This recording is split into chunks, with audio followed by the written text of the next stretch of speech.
kábíyèsí wọléwọlé ńlá tó ń wọlé takọtabo bàbá mi ẹrù jẹ̀jẹ̀ tó ń rólé ní tútù lẹ́ẹ̀rùn a lè wí lè ṣe a lè ṣe lè wí a sọ̀rọ̀ má yẹ̀hùn a sọ̀rọ̀ má tàsé ọba ńlá ọba gíga ọba àmì ọba ẹ̀yìn ọba gbogbo wa ọba pupa ọba dúdú ọba bàbá ọba bàbá ọba gbogbo bàbá pátápátá pátápátá kábíyèsí Elédùmarè. Adédoyin Kúkọ̀yí lórúkọ tèmi èmi lọmọ olómi méjì ọmọ atẹ̀kọ̀mọ́lẹ́pọ̀kan ìkan mímú ìka ìmú ọmọ aládé mẹ́rìndínlógún bẹ́ẹ̀ mi lọmọ àròbí ọmọ àtòrì. Ẹ tún rí mi lónìí Olúwa ó ṣeun kì í ṣe mímọ̀ ṣe tèmi o bí kì í ṣe nípa ìfẹ́ olùgbàlà adúpẹ́ pé a dá ọjọ́ pé adúpẹ́ pé a dá ìgbà kò ètò yín ètò Gbajúmọ̀ òun ni mo tún mú wá fún yín lénìí. Ta ni ẹni tí ó wá bá wa lálejò lénìí? Ta ni ẹni tó wá bá ẹ̀yin ará alẹ́ pàápàá lálejò? Ọmọ yín ni wọ́n, olólùfẹ́ yín ni wọ́n, ẹni tí Ọlọ́run gbà fún tí á dẹ̀ túbọ̀ máa gbà fún ni. Ẹ wò gẹ́gẹ́ bí ìṣe tèmi mi ò ní dárúkọ wọn ẹnu oníkàn láti ń gbọ́ pọ̀n ẹ jẹ́ wọn máa wọlé bọ̀ kí wọ́n wá ṣe àfihàn ara wọn.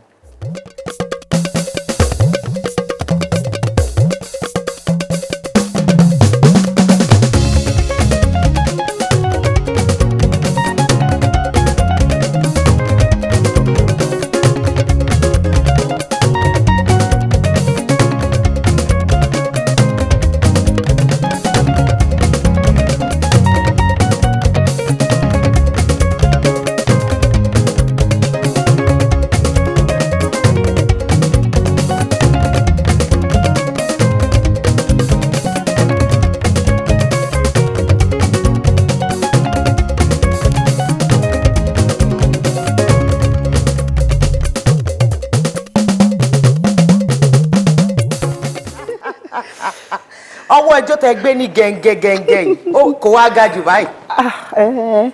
Káṣá sọ wípé mo ti mọ̀ wípé ẹni tí mo fẹ́ wá bá gan náà kò ń take it easy. Ṣé lóòótọ́? So mo ti sọ fọ́mọ mi pé ẹ wá kọ́ mi ní style tẹ máa ń ṣe yẹn. Ẹ̀yin náà bá gbé ọwọ́ rẹ̀ báyìí pé báwo lẹ́yìn fẹ́ ṣe ẹ ní beat me to it.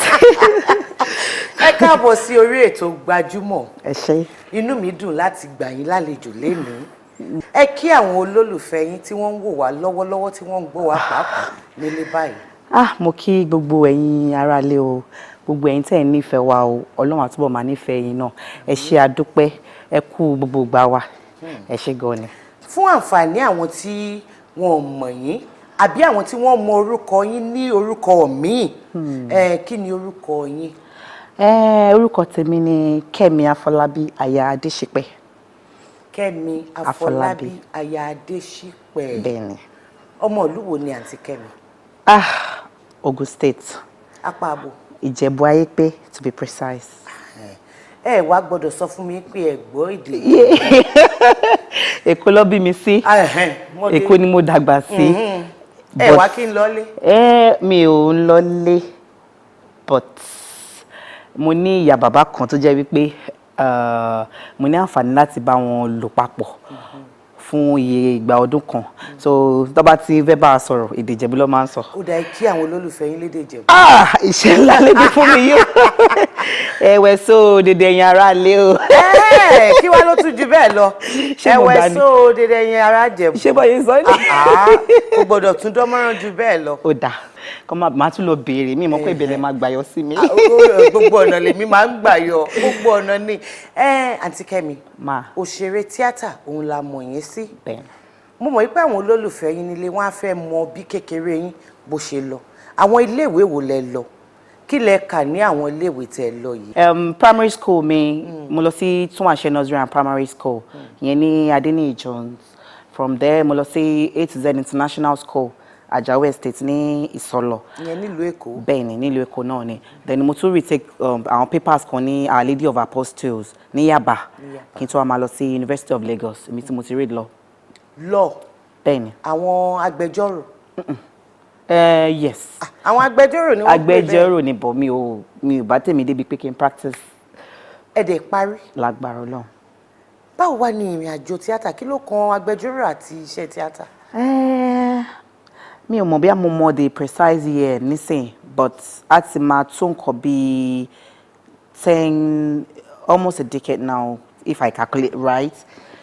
mo meet ọkùnrin kan ni wọ́n máa porúkọ wọn ní Ọládélé Mati director làwọn so mo meet wọn ìjọ náà kọ̀ wá bá mi ni pé ojú mi jọ ojú ẹni tó máa ń ṣe eré mo ní mi ò kọjá wájú kámẹ́rà rẹ o mi ò tẹ́ kọ́kọ́ mọ rere tán so mo ní rere o mo ní àwọn tó máa ń ṣe fíìmù mo ní mi ò rò pé mo ò tẹ̀ ní rẹ́kọ̀dì kankan mi ò primary ọkàn máa ní pé bàtà àwọn wà ní primary or secondary school àwọn ṣe drama mo kàn mọ̀ pé nígbà tí mo wà ní school mo máa wà ní anything social a bá fẹ́ ṣe bí a party ká ṣe gbogbo nǹkan bẹ́ẹ̀ ayẹyẹ ní school I'm usually part of it of the organizer máa wò pé àbáṣe máa ṣe ni o tá máa gbégbá orókè nǹkan bẹ́ẹ̀ yẹn but pé theatre mo ever ṣe rí so wọ́n wá ní pé mo ní structure èmi náà dẹ̀ rẹwà níwọ̀nba díẹ̀ pé mo lè ṣe báwọn tẹ̀ ní iṣẹ́ kan táwọn fẹ́ ṣe ń sìn tí mi ò bá mind o pé àwọn fẹ́ new face ẹni tí àwọn èèyàn tí mọ̀ rárá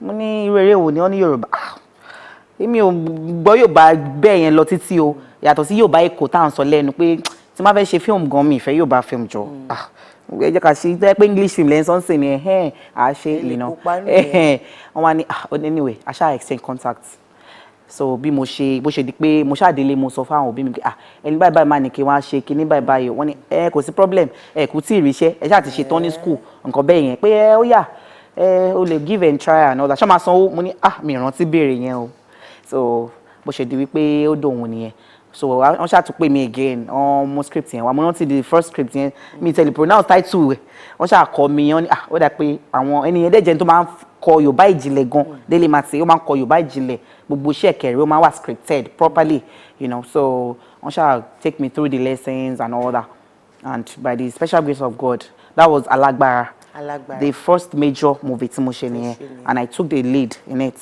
and. ní ọdún wo nìyẹn. Like 2006 or so or thereabout 2006. òun ni eré àkọ́kọ́ tẹ́ máa kópa òun ni eré àkọ́kọ́ tí máa kópa nínú tí mo dẹ̀ play lead and all that alongside àwọn anta Daddy wa anta Laniyan àti Péjú Ògúnmọ́lá Ẹniọlá Ọláníyan and àtàwọn bẹ́ẹ̀ bẹ́ẹ̀ lọ. gbọ́dọ̀ pé Mojú Ọláyà náà wà bẹ́ẹ̀. láti ìgbà tẹ́ ti wá bẹ̀rẹ̀ iṣẹ́ tíátà ó ti tó bí eré mélòó tẹ́ ti kópa ṣó ṣe é kà. mi lè kà. ṣé lóòótọ́ kò dá ká parọ́. mélòó lẹ́yìn gangan fúnra yín lẹ ti fi owó ara yín lẹ ti fi gbé jáde. mo ṣe First Love ìfẹ́ àkọ́kọ́ mo ṣe yẹn then mo ṣe epic movie bíi cultural movie Ajantala then mo ṣe kan Ọmọ Olúfà so mo ti ṣe bí about 4 nsìn lẹ́nu ìgbà tí mo dé. tẹ̀dé yìí bẹ́ẹ̀ni. lẹ́ẹ̀kan ẹ mẹ́nu bà ọkọ fífẹ́ ìhà wo ni ọkọ yín kọ sí iṣẹ́ tíátà ṣé wọ́n fi taratara gbà yín láàyè ni àbí ẹnu gbàtẹ́ ẹ̀ wá yẹn ṣé ẹ̀ ń bẹ̀bẹ̀ ní àjọ ọkọ mi jẹ́ padà kí ni nǹkan tó ń ṣẹlẹ̀. láti lẹ̀ ni ọkọ mi ti nífẹ̀ẹ́ sí iṣẹ́ tí mo ń ṣe.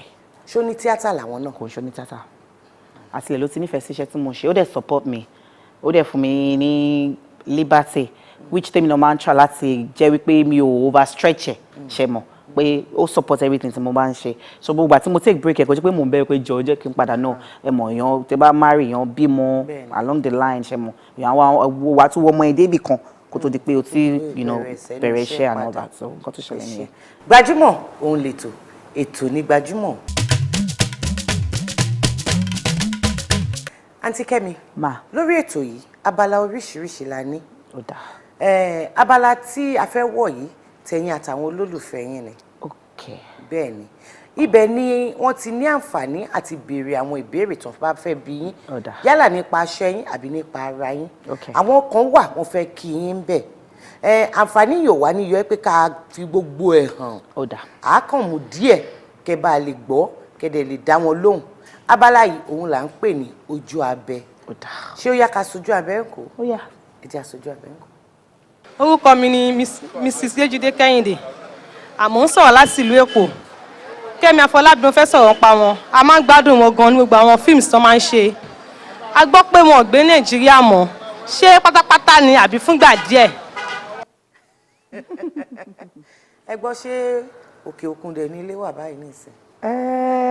nǹkan tó ṣẹlẹ̀ ni wípé ọ̀hún ibi ilé ọ̀hún ilé ni so mo wà ní Nàìjíríà mo wà lókè òkun méjèèjì náà ni. méjèèjì lẹ̀ ń ṣe bẹ́ẹ̀ ni. ẹ jẹ́ àtúpadà sójú abẹ. orúkọ mi ni Tóyìn láti Sùúrùlérè. Mo máa ń like Kemi Afolabi gan. Mo máa ń gbádùn gbogbo eré tó máa ń ṣe gan. Ó nice gan. Kó keep it up. Thank you very much. Àwọn yẹn náà wọ́n pupa bíi ti. Ọlọ́run máa nífẹ̀ẹ́ àwọn náà. Àmín. Orúkọ tèmi ni Saidat Fọlárin. Mo ń sọ̀rọ̀ ní Ìtòkù market l'Abẹ́òkúta. So ẹ jọ̀ọ́ mo ní ìbéèrè fún Aunty Kemi Afolabi. Mo fẹ́ kí wọ́n wash weight wọn because nínú fíìmù tí mo wò nígbà kan mo rí pé wọ́n slim but ní ìsìn wọ́n ti wá tóbi. Kí wọ́n bá mi wash weight wọn because àwọn olólùfẹ́ wọn àláìkí bó ṣe rí. Ṣé oúnjẹ tó ń jẹ ló fà á ni àbí kí ló fà á tó fi wá tóbi bẹ́ẹ̀ yẹn? So ìmọ̀ràn mi fún wọn ni pé kó diet. Okay. Ṣé mo ní láti dáhùn ẹ láti dáwọ́ lóhùn.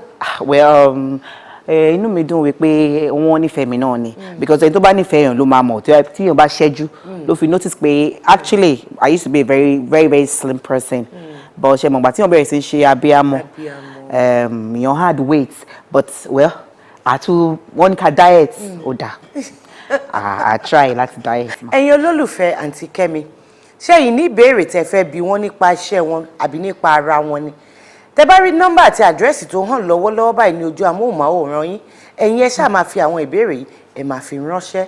Èmi dẹ̀ fẹ́ fi dá yín lójú wípé ní ìgbà míì tí a bá gbé Aunty Kemi wá sórí ètò wọ́n á jẹ́ yín ní ho wọ́n á dáhùn gbogbo àwọn ìbéèrè àbí bẹ́ẹ̀ kọ́ Aunty Kemi?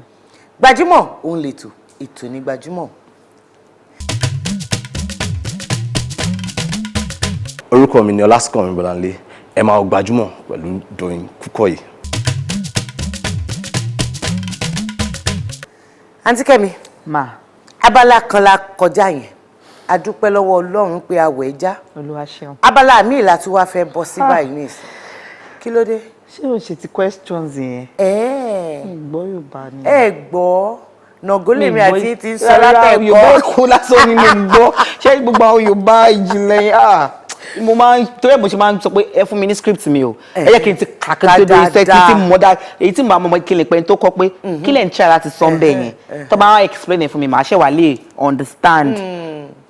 Ṣé wo ṣùkú tó wà níwájú èmi àti Aunty Kemi abala ṣó láyà òun la fẹ́ wọ̀ yìí nínú ṣùkú yìí ìbéèrè 10 ọ̀tọ̀ọ̀tọ̀ ló wà ńbẹ̀ ìbéèrè ijó wà ìbéèrè abídí wà òwe wà oríṣiríṣi ìbéèrè ló wà ńbẹ̀ èyí tí ẹ bá wá mú mẹ́ta tẹ́ bá mú òun lèmi máa bí yín kí Ọlọ́run Elédùmarè kó jẹ́ mú ìtí a ṣe kéne. òun náà ni mo sọ lọ́wọ́ pé Ọlọ́run wá síwájú mi.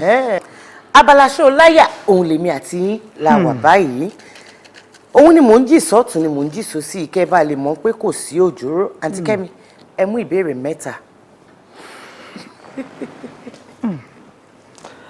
ṣé kí n dìde mú báyìí? Èmi gá dìde.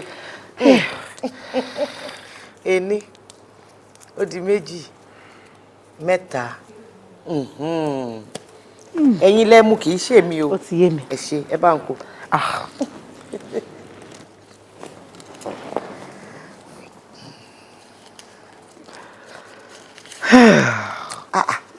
Kí ló wá dé tẹ́wọ́ mi? Ìbéèrè ìkẹta tó jẹ́ àkọ́kọ́ àwọn Yorùbá ní ọ̀kọ̀ọ̀kan là á yọ sẹ̀lẹ́kù kí ni Yorùbá ń pè ní ẹkù? Ẹkù. Ọ̀kọ̀ọ̀kan là á yọ sẹ̀lẹ́kù. Ẹ kì mo báyìí mo ti gbọ́ rí nínú àwọn script tó ti fún mi but mo wá ṣe mistake kan ó wá padà jájọ́ mi lọ́wọ́ báyìí mi ò ever béèrè ẹkù yẹn rí bọ́ mo mọ̀ wípé nǹkan tó ń ṣe láti sọ ni pé one before the other like for instance báwo mo ṣe fẹ́ gbé yẹn náà bọ́ ẹkù yẹn lẹ ń béèrè gangan kò ṣe kò tó main. ìtumọ̀ ẹkù yẹn gangan ni mo ń béèrè. Ó ní í ṣe pẹ̀lú nǹkan tí ẹ máa ń jẹ ó ní í ṣe pẹ̀lú bí tẹ bá sebẹ̀ ẹ máa ń lò ó bíi Maggi.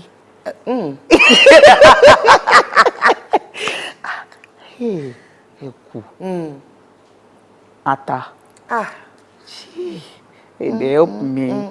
Mo ti ràn yín lọ́wọ́ tó àwọn aráalé gan máa pé Doyin òde kì í ṣe báyìí. pot. Àǹtí Kẹ́mi ẹ mọ̀ omi epo òun ni wọ́n kò lẹ́kù. Òun lẹ fẹ́ sọ. Omi ìfẹ́ sọ. Òun lẹ fẹ́ sọ. Ẹ mọ̀ tẹ́lẹ̀. Ẹ dúró ṣé ẹ kò ní ṣe mọ àwọn tó máa ń ṣepo yẹn tó máa ti ń tó máa tẹsẹ̀ sí tó máa fi máa fọ̀. mo dẹ̀ mọ̀ mi ìmọ̀ kan tó mo mọ kinní yẹn mi wà mọ̀ pé kú ló ń pè. Mo ti ṣí àbí mo bá fọ̀. Ẹ ti ṣí ẹ fi ara balẹ̀ ẹ fi ṣí. Ó tilẹ̀ jẹ́ pé mo tì yín síwájú díẹ̀. Ẹ tì mí síwájú. Bẹ́ẹ̀ni. Ìbéèrè ìkeje tó jẹ́ ìkejì tí mo máa bi yín. Kí ni Yorùbá ń pè ní ẹ̀wìrì? Kí lẹ sọ? Wèrè. Ẹ̀wìrì. Mi mọ̀. Mi gbọ́ rí. First time tí ma gbọ́ ni. Ṣé lóòótọ́? So mi kẹ́ má jẹ́ ẹ mọ̀ pé ìdí ọ̀dà wọn tí mo mọ̀ mo tà láti wò mo ti gbọ́ rí. Ẹ̀wìrì. Òun ni àwọn alágbẹ̀dẹ fi ń finá. Èmi tí wọ́n fi máa ń finá. Wọ́n má jẹ́ kí n ṣe question mẹ́tẹ̀ẹ̀ta. Ẹ̀yin lẹ mú fúnra yín. Mà ṣe o. Olóńdó jẹ́ k'Àǹtí Kẹ́mi gbà. Ìbéèrè ìkẹwàá tó jẹ́ ìkẹta tí mo máa bi yín. Kò lápá, kò lẹ́sẹ̀, ó ní agbọ́mọ wá. Ẹ parí ẹ̀ kí ni? Kò lápá, kò lẹ́sẹ̀, ó ní agbọ́mọ wá.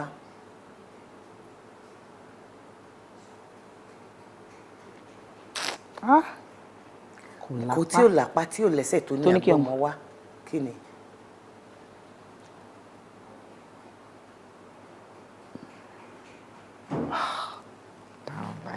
Kò lápá kò lẹ́sẹ̀.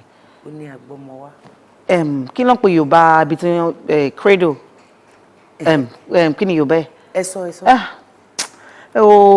Tí ò bá tiẹ̀ ń ṣe yẹn, kí ni nǹkan míì tẹ́ lè dárúkọ? Bẹ́ẹ̀dì ni. Kí lẹ pé? Ibùsùn. Ibùsùn. Mo gbà.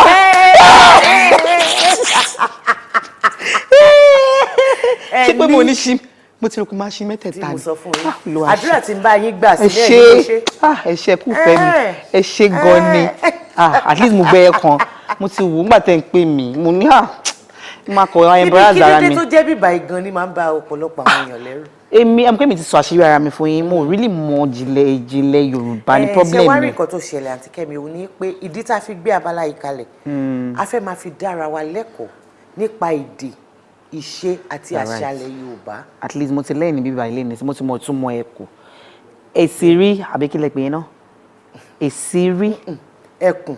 Ẹ ti mọ̀ yẹn. Mo ti mọ̀ yẹn. Ẹ̀wìrì. Mi sọ túmọ̀ yẹn fún mi o. Àmọ́ ní irin tí àwọn alágbẹ̀dẹ tí wọ́n fi ń wí iná. Bẹ́ẹ̀ni. Mo ti mọ̀ yẹn tí wọ́n máa ń fi iná.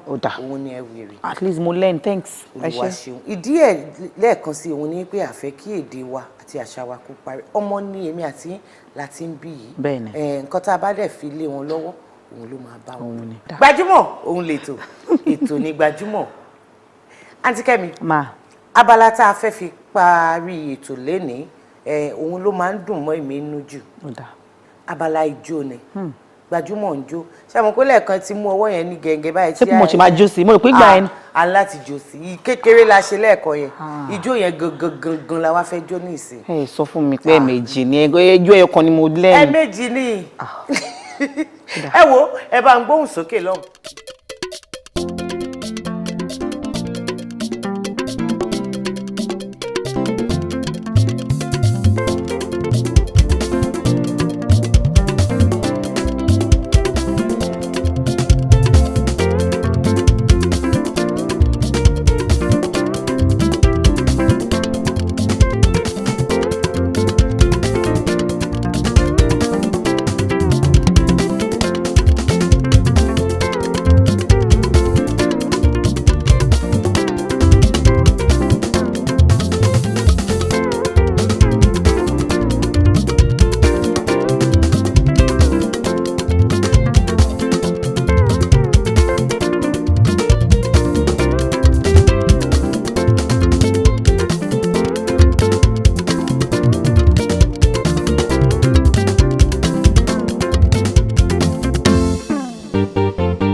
mọ̀lẹ́ ẹ káàbọ̀.